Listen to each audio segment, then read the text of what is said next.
Hi, I'm Whack. Hey, and I'm Pat. Thanks for joining us for another episode of the Weekly Orbit, week ending Friday, October 11th. And I'm reporting from a secret location this week for the Weekly Orbit, doing some deep dive reporting, Well, otherwise known as my new apartment. well, there's a lot to be reporting on this week, so it's a good place as any, I think, to do that from. Absolutely, yeah.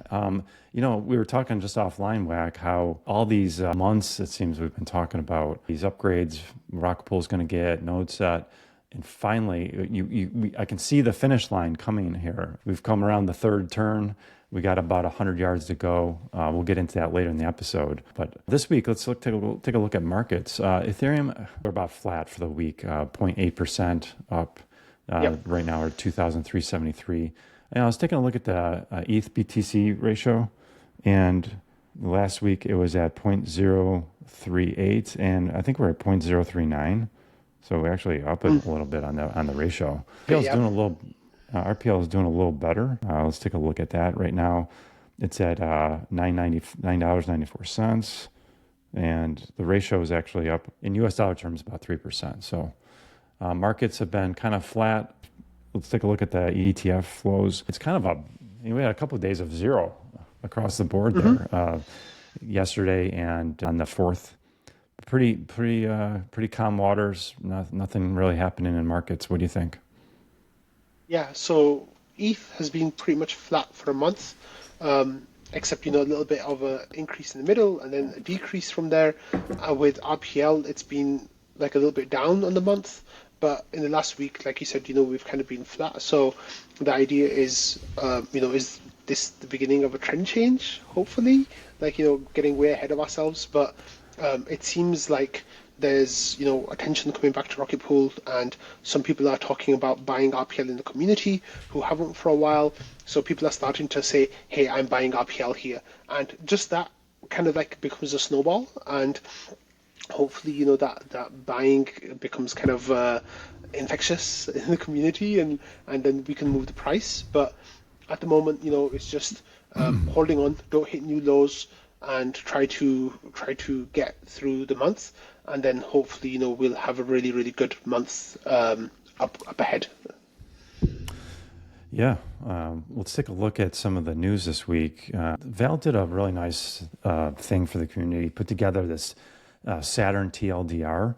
And as much as we cover at WAC, sometimes I get kind of lost. What's going to be in Saturn 1 or Saturn 2? And this is your one stop shop for finding out exactly that information. So let's walk through it. Saturn 0 is that's the one we are expecting in a couple of weeks. First, let's talk about that. We've got possible launch date October 28th, from my understanding. Yeah, that's right. So the date that we were thinking in the community recently was October 24th.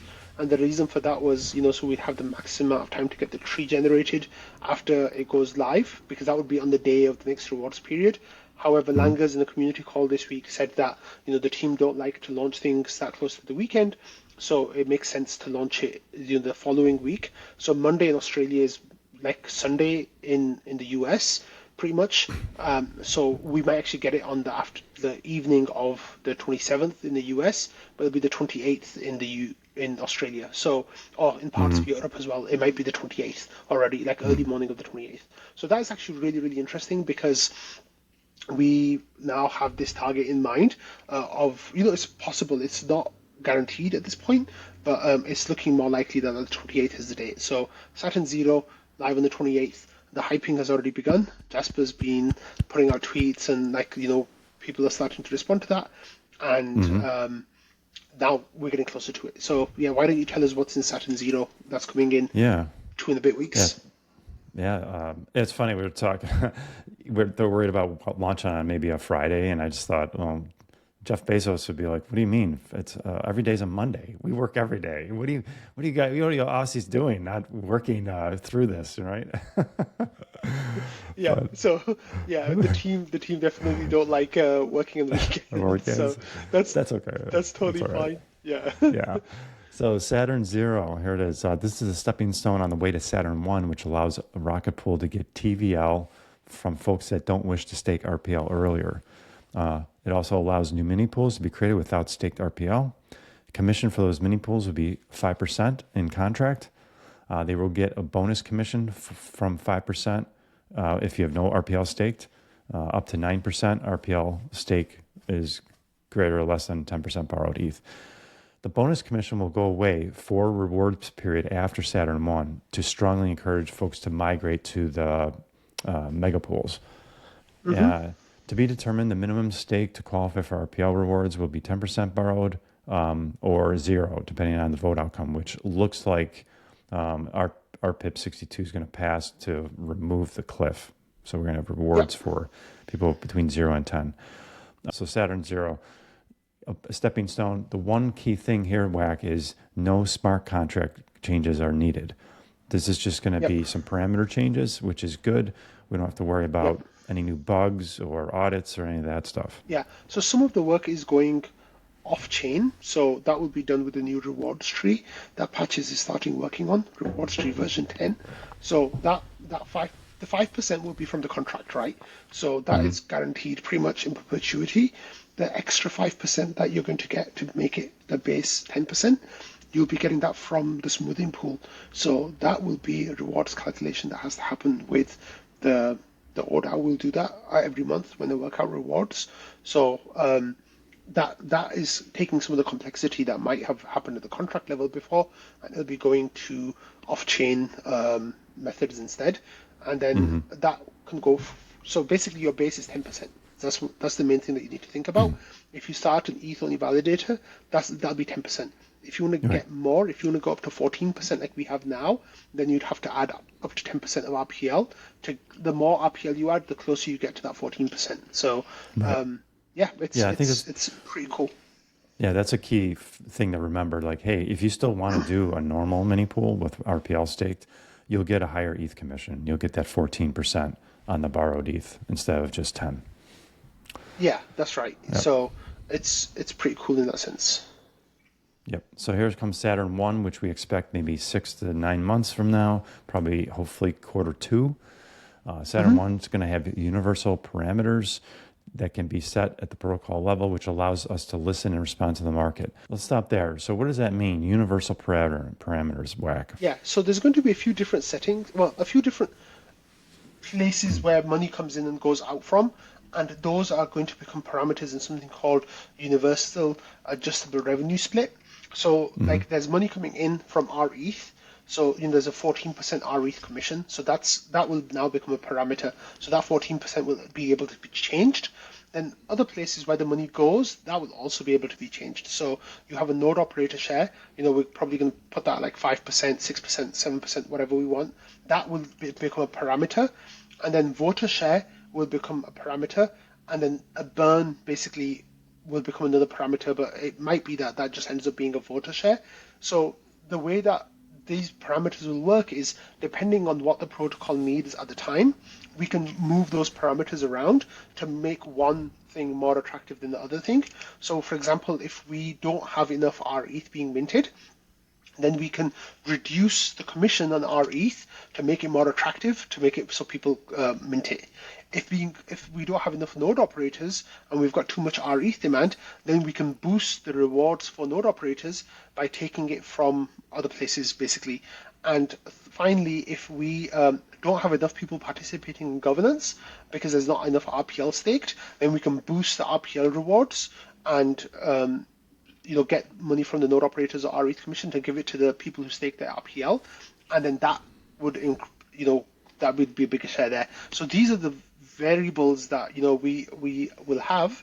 How we're actually going to set up the revenue split and how we're going to set up the mechanisms for tweaking it. It's a little bit of an unknown at the moment, but it's going to be really, really cool to see that this So is going to go into effect. is it still be determined who sets those parameters? Is it going to be like the PDAO? Is it going to be a security council? Is that still being Yeah, hashed out? that's as far as I know. That's still to be determined. Ideally, it would happen like algorithmically or like at the smart contract level. It would just happen automatically, but I Yeah. don't think we're at that point yet. I think it will need to be manually tweaked. The first thing is, where do we set it to begin with? That's still an Mhm. active area of discussion, but I think we're getting closer to a consensus. And then the method at which it changes and how quickly it changes. So I think some of the community members want it to be quite responsive and change fairly granularly, like, fairly quickly. Whereas I Mhm. think the team's perspective is that this should happen slowly and, like, with a lot of thought going into it, and only minor changes instead of big changes. So, for example, like, if all of a sudden we have we have no node operators, then instead of going from 5% to 8%, maybe go from 5 to 5.5, then 6, then 6.5, whatever, like incremental changes, whatever. So those kind of discussions I think still need to be had. I don't think Mhm. we've figured out exactly what the mechanism for that will be, but just that this will be a mechanism that we could use. Gotcha. Okay, so in Saturn 1, we also have a lower bond, which is going to be 4 ETH per validator instead of 8. That's a big change. RPL Yeah. value capture, part of ETH revenue goes to vote eligible staked RPL per voter share. That's a big one. So what we're going to be doing here is getting rid of RPL rewards eventually, and instead the RPL is going to be capturing ETH value. All right, so we'll talk about that later. It's going to have mega pools instead of having if you got 15 validators instead of having 15 smart contracts, we're just going to have one. So mega pools, many validators can be associated with a single contract, which massively helps with gas costs. Forced delegate upgrades. 4 months after the mega pool delegate is upgraded by their node operator, any mega pools that have not upgraded can be upgraded permissionlessly. This prevents having a support of a growing number of contracts over time. So that's kind of neat too. We're going to kind of push everybody into the new Saturn contracts. An express queue will be done. Node operators can use tickets to get their validator matched to protocol ETH faster. Okay, nodes get 2 tickets plus 1 ticket per 4 bonded ETH when Saturn 1 goes live. So let's stop there real quick. What are we talking about? Tickets here and express queue for what? What are we talking about? What does that mean? Okay. Yeah. So to go to mega pools, which is going to be this, really huge upgrade, sadly, what will happen is all of Rocket Pool's node operators will have to exit all their validators and restart a new mega pool basically. So we won't have mini pools anymore. We'll just have mega pool with the new contract like you just described. So the problem is that when you exit validators and then bring them back online, that's going to cause churn, right? And that is not ideal, like sadly, but I feel like we feel like there's no way to avoid it happening. So Mm-hmm. the express queue will be for people who are existing node operators, and they get kind of moved to the front of the line, kind of almost. It's not quite the case. It's just it'll move 2 times as fast as the standard queue. And standard queue is for people who were not previously Rocket Pool node operators and they want to join at Saturn One. Then they'll join the standard queue. And the way that it works is 2 express tickets will go ahead and 1 standard ticket, and then 2 express tickets and then 1 standard ticket. So like I said, it's a line that moves twice as fast. However, there might be circumstances where a standard ticket might work out better, and that's if the length of the standard ticket is half the size of the express queue. But what we want here to happen is that people will, move more readily, and that they'll be incentivized to move. And this is actually a really interesting point because people in the community didn't understand the mechanism of the express queue. Even this week, I saw people who were, very frequent members of the community, like quite deep in their understanding of Rocket Pool, but didn't know about the express queue system. Excuse me. Um, what we found is that the express queue will help you with. I'm sorry, I just lost my train of thought. Um, what was I saying before I coughed? Well, there's times when it'll be more beneficial to Oh have yeah, a standard yeah, ticket instead of an express yeah, ticket. yeah, yeah. Okay, sorry, you just have to cut this out. um, Sorry about Oh, that. we're keeping it in. No, I coughed and I like lost my train of thought. But anyway, yeah. So the express queue will help those node operators who joined. Oh, I remember what I was going to say now. So what Okay. happens is this is actually the added benefit of Saturn Zero is that if you get into Rocket Pool during the Saturn Zero phase, without RPL, you'll actually get an express queue ticket instead of having a standard ticket. So if you want to wait and like start staking with Rocket Pool, but you want to wait until Saturn 1, it actually might make sense for you to start staking with Saturn 0, and then as soon as Saturn 1 goes live, you get your express ticket and just jump on the queue as quickly as possible, because I think the Hmm. standard queue then might get quite long. Um, and I think there's going to be a lot of demand for those tickets to be used. So I think that's a really good benefit of getting into Rocket Pool earlier instead of later. Yeah, and we're going to talk about it's probably best to get in as early as possible because of gas costs. We got a chart to kind of show where does it become profitable to have a ETH only. Hmm. The last upgrade from Saturn 1 is the guardrails. It's going to make it so two parties of, let's see, PDAO, ODAO, Security Council must agree in order to upgrade contracts. So two of those three entities must agree to upgrade a contract. Yeah, Right. So about maybe 6 months after that, we're going to have Saturn we hope 2. maybe Let's hope. 6 to 9 months after that. Yeah. Yeah. Oh, let's just say a year. um, Saturn 2, lower bond, 4 ETH for the first two validators, then 1.5 ETH per validator. That's even better capital efficiency. So we're going to go, I mean, it's going to be a magnitude greater efficiency than we are currently. Yep. RPL value capture. There will be a vote on how to capture. It could continue to rely on voter share or use a buy and burn mechanism or a buy and LP mechanism. We're going to have forced exits, okay, in case of penalties. And we're going to remove LPL rewards for node operators, and the inflation for it will go from 5% to 1.5%. And so at that point, Rocket Pool will be a completely different staking protocol than it is now, WAC, and Yep. higher capital efficiency. We're going to have less reliance on the team, less reliance on ODAO. We're going to have less inflation for RPL. We're going to have a value capture mechanism for the RPL token. It's got a lot of great things. So we're looking at probably, this is happening over probably the course of the next 18 months, we'll say, is the roadmap. And we've got Yeah. the first part of it coming in a couple weeks, or October Hmm. 28th, as we talked about. So how Yeah. psyched are you? How pumped are you? Let's hear some bullish rant. How do you Okay. I can. feel? How do you feel? Yeah. I feel really good right now. Like I feel Yeah, me like too. we've been talking about this for pretty much a year, like 11 months. Like this is when this idea was kind of formalized. The community started working on it, and Saturn Zero was a very late addition to the plan, but I think it Yeah, just fits with the whole like roadmap really well. And I think that it's going to set up some of the right kind of incentives. And I think people are already starting to pay attention and starting to notice that this is happening. And the effects of it are going to get even stronger once we go live, once TVL starts increasing, and once the people start to understand just what Saturn 1 and Saturn 2 are going to bring as well.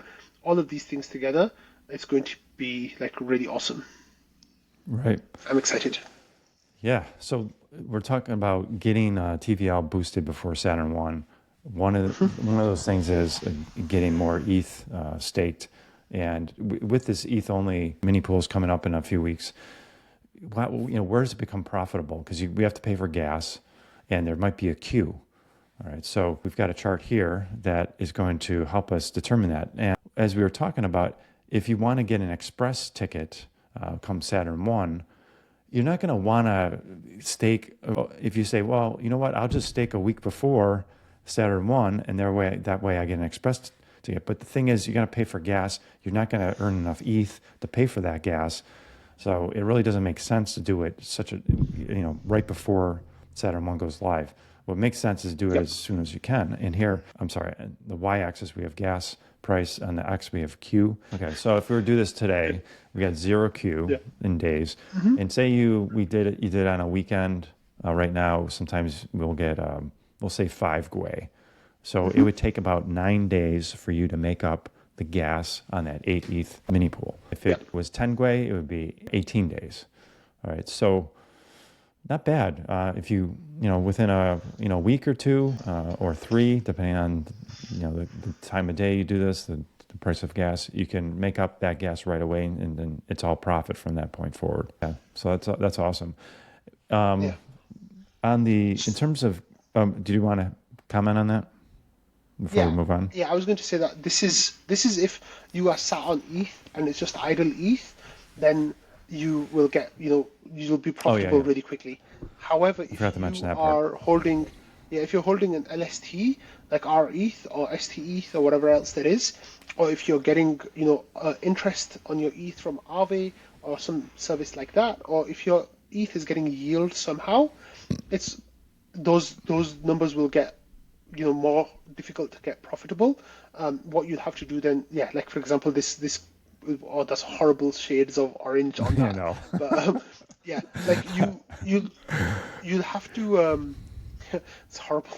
Yeah, that's It's okay. fine. Yeah, yeah. It's Val. He's like, Yeah, hey, well, here's the yeah. color prism. Let's pick some decent Yeah. colors here. But yeah, if your ETH is being used elsewhere right now, then or if you are bond reducing, and you're getting staking income with Rocket Pool, there you go, right? If you're getting staking income with Rocket Pool and then you bond reducing, then ideally, this is not, financial advice or anything like that, but I think you want to get in on day one. So on the 28th, if you want to bond reduce and not care about your RPL, do it on day one. If you want to start a ETH only validator, do it on day one. And the reason why I'm saying that is because on day one, we have 40,000 ETH in the deposit pool, and Hmm. that will, I think, potentially go quite quickly. And there's some reasons why I'm saying that, but there's a chance that that could go quite quickly. And what will happen then is hopefully your queue will be low, in a matter of days because NodeSet will potentially go live before um, 28th of October. So they Hmm. might have eaten up some of the deposit pool by then, hopefully all of it. But yeah, get overnight gas. Set your limit to like 5-6 gwei because we seem to hit that most nights. And then hope that there's no queue, and then you can be profitable within a couple of months, pretty much at most, really, if you're slightly smart about it. And that then, up to Saturn 1, which will be potentially Q2 25, that will give you, 5-6 months of profitability, which is amazing. And then you'll also, of course, be in the express queue. So there is Hmm. definitely, I think the play here is to start as soon as possible, so you can maximize those rewards as quickly as possible, and that's the play Yeah. there. So yeah, Yeah. there's a lot of dynamics in play, but I think the move that will win is go as soon as possible and try to get gas to be as cheap as possible when you do it.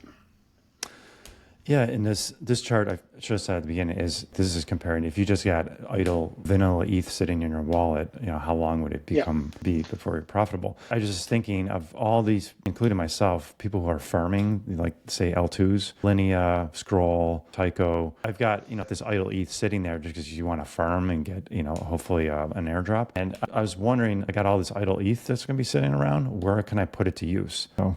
Yep. Absolutely. Yep. All right, talking about people jumping in.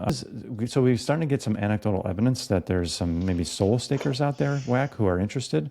And Celtic Warrior says here, question, how much ETH per mini pool is needed for Saturn Zero?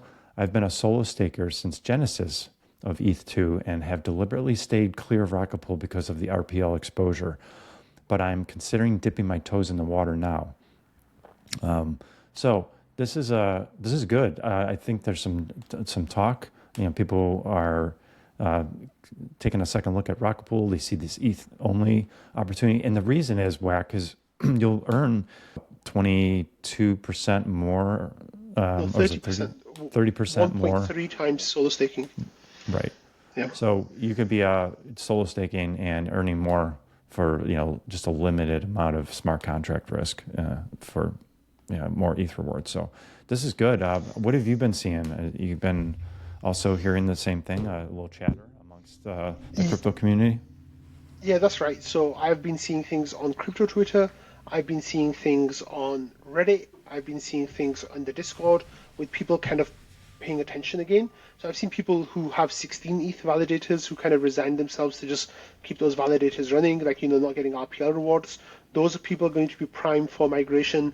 We've seen solo stakers, people who aren't even node operators, like kind of getting interested in coming to Rocket Pool. But I think there's going to be a whole lot of people that will now migrate in a way that they didn't migrate with Atlas. Because I remember with Hmm. Atlas, I was kind of pushing this narrative of saying, hey, like, your 32 ETH, you can get three LEB8s, and then you can use the other 8 ETH to swap to RPL, and that's an up-only token, and you're going to be set forever. No, I didn't say that, but that was sadly a lot of people got, like, some people got burned by that, right?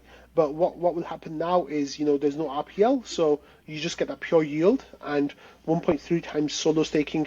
It's not as good as CSM, like that. We can't hide that, right? Like, that's going to get over 2 times solo staking rewards, but there are a couple of things that are different. One is that Rocket Pool is completely permissionless. There's no, like, allow list kind of thing. The second Right. is that CSM has a limit on how many validators you can start, and that will be really small, like either 16 ETH or around 32 ETH. Whereas with Rocket Pool, that's limitless. Like, you can, as long as you can get through the queue, you can set up as many validators as you want. So those things, I think, might make it that, Rocket Pool is still quite attractive for people, and hopefully Plus we'll see people diversity. moving over. We don't want, we haven't talked about this in a while, but we don't want to see any protocol get over 33% of the stake, right? And Lido's, I Yeah, think they're still around 30 or so. And so if you're concerned about the 27%. health, is it 27? Oh, wow. Mm-hmm. Okay. So, but 27.5, I anyways, think. Yeah, they've moved on a bit.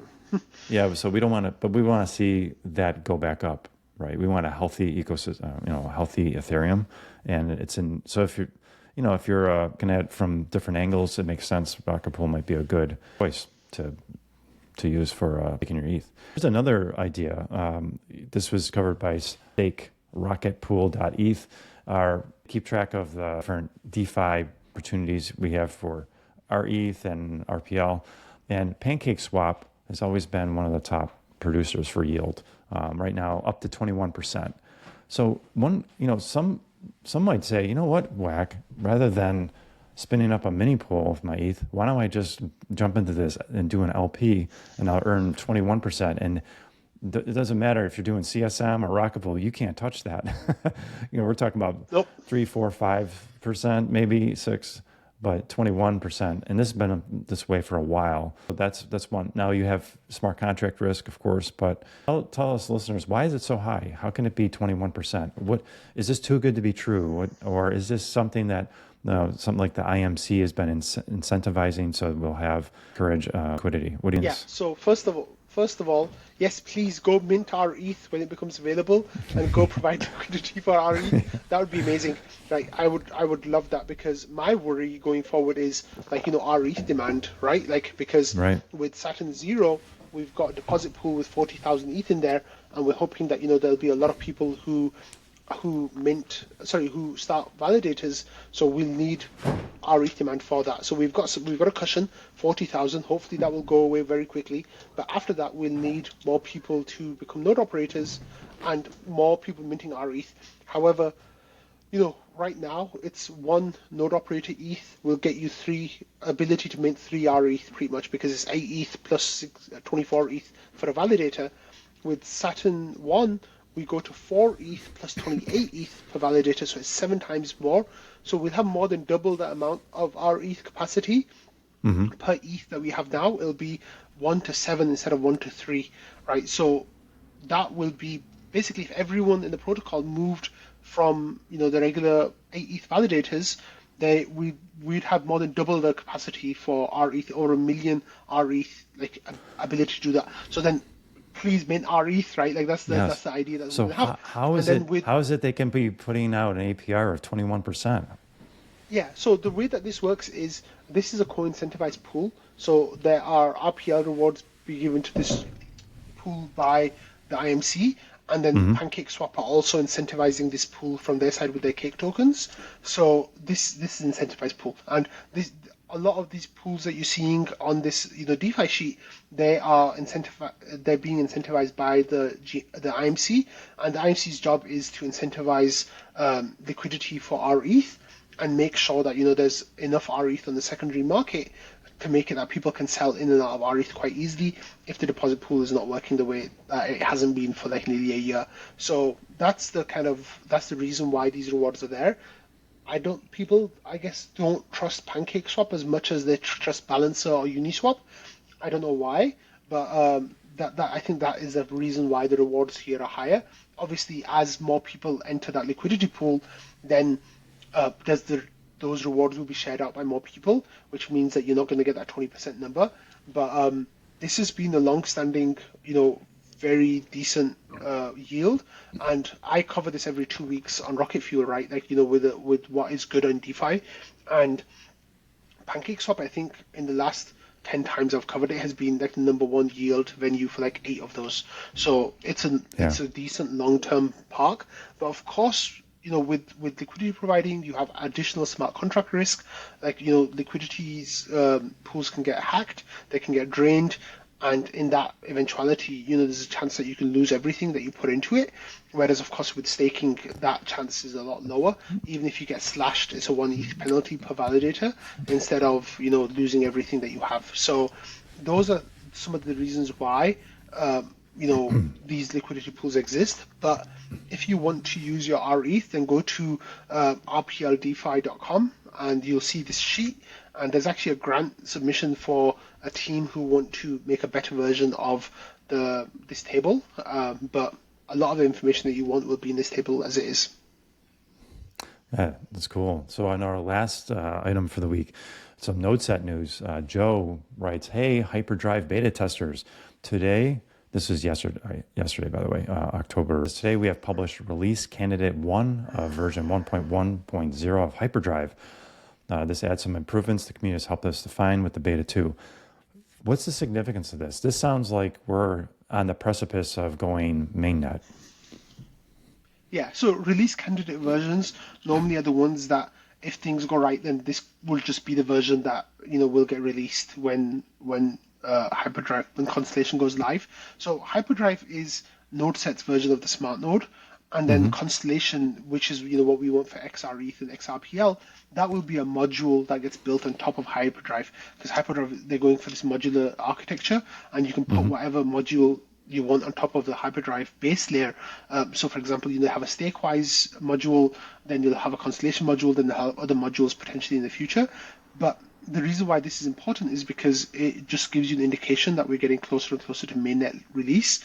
We still don't have a date for Constellation release, but I think the NodeSet guys, they want to, the fact that they started testing before the final audit reports came through kind of, I think, gives an indication that they want to move fast, but they also want to move carefully and responsibly. So the testing has already been happening. A couple of minor bugs were found with how the Constellation system communicates with the Rocket Pool contracts, and those have been fixed and changed. And it looks like they're going to be good going forwards.